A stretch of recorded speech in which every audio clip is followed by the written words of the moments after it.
भिंडी, गाजर, आलू, बैंगन, मिर्ची, ये सब खाने की क्रेविंग अगर एक साथ हो रही होती है ना, तो परफेक्ट है ये रेसिपी आपके लिए। आप यहाँ पर अपनी सारी पसंद की वेजिटेबल्स लेके इसको बना सकते हैं। मेरे पास जो था मैंने उससे बनाया। आपके पास पनीर, गोभी जो है उसके साथ भी आप इसको बना सकते हैं। तो चलिए पहले इस सब्जी को बनाने के लिए हम उसका तवा मसाला बना लेते हैं। तो जिसको बनाने के लिए मैंने यहाँ पर 2 टेबलस्पून कोरिएंडर सीड्स, 1 टेबलस्पून सौंफ, 1 टेबलस्पून जीरा, 7 से 8 लौंग लिए हैं और इनको एकदम मीडियम फ्लेम पर 3 से 4 मिनट तक हम भून लेते हैं। अगर आपको लगता है कि आपका जो मसाला है वो जल रहा है तो उस बीच आप इसके अंदर नमक ऐड कर सकते हैं।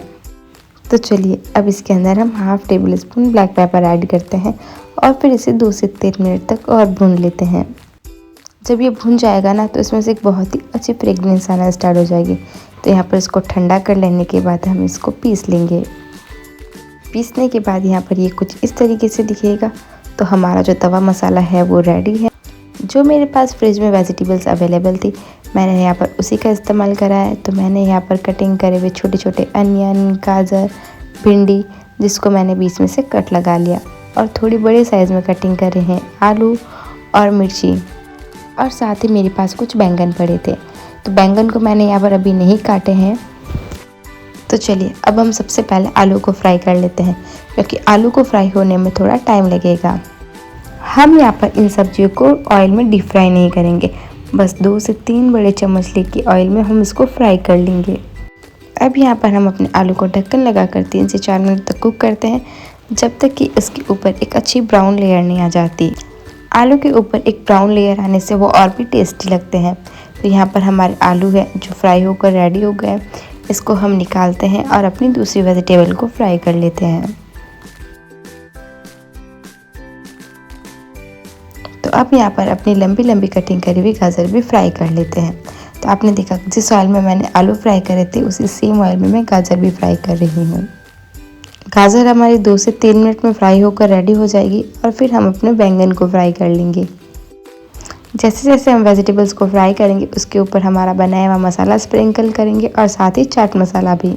यहाँ पर हमारे बैंगन भी फ्राई हो चुके हैं तो इसको निकालते हैं और इस पर डालते हैं हमारा तैयार करा हुआ मसाला और थोड़ा सा चाट मसाला भी। और इसी तरीके से हम सारी सब्जियों को फ्राई कर लेंगे और सभी के ऊपर हमने जो मसाला बना के रखा था वो स्प्रिंकल कर लेंगे। यहाँ पर हमारी सब्जियों को फ्राई करने में थोड़ा टाइम लगता है, बस ग्रेवी बनाते ही हम इसको सर्व करेंगे तो ये हमारी तैयार हो जाएगी। तो चलिए अब हम ग्रेवी बनाते हैं।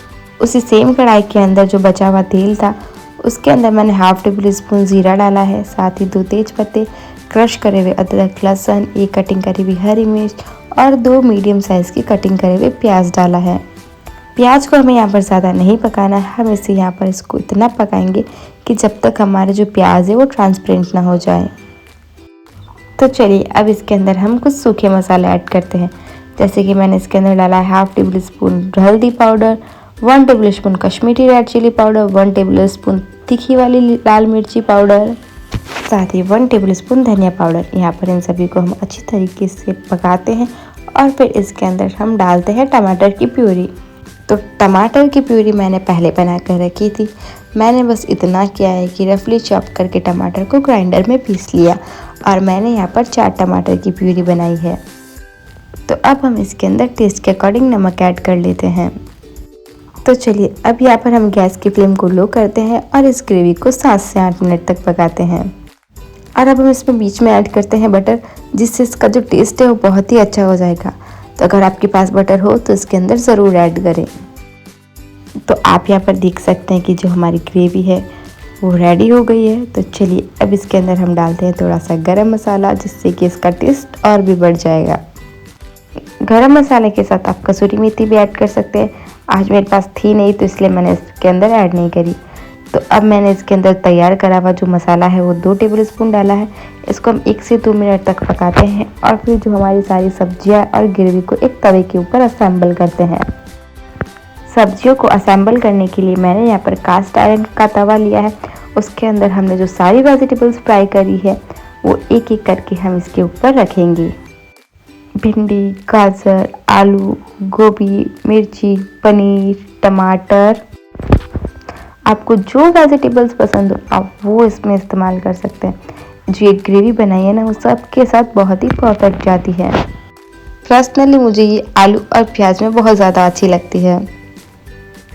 हमने जो वेजिटेबल्स फ्राई करके रखी थी वो चारों तरफ हमने तवे के ऊपर रख दी और बीच में हम बटर डालते हैं और 2 से 3 बड़े चम्मच हमारी जो ग्रेवी है वो इसके ऊपर हम डाल देते हैं। हॉट तवे पर ये जब ग्रेवी डालते हैं ना तो वो सिजलिंग वाला इफेक्ट आता है जिससे ये बहुत ही टेस्टी लगती है। तो चलिए थोड़ा सा धनिया डालते हैं और जैसे जैसे जिसको जिसको वो पसंद है वैसे वैसे हम उसको बना के देते हैं। तो मैंने यहाँ पर सबसे पहले एक बैंगन लिया है, साथ ही आलू, मिर्ची, गाजर, भिंडी इन सभी को मिक्स करके एक प्लेट सब्जी बना ली। तो है ना कितना आसान है इसको बनाना और लग भी कितनी टेस्टी रही है। अगर आपको भी कभी तवे वाली सब्जी खाना पसंद हो तो इसको बहुत ही इजी तरीके से आप घर पे भी बना सकते हैं। आपके पास जो सब्जियां हो आप उसका इस्तेमाल करके बनाएं, ज़रूरी नहीं है कि आप सारी सब्जियों का इस्तेमाल करें। तो ऐसे ही इजी, टेस्टी और टेम्पटिंग रेसिपीज़ के लिए मेरी इस वीडियो को शेयर करें और मेरे पेज को सब्सक्राइब करें।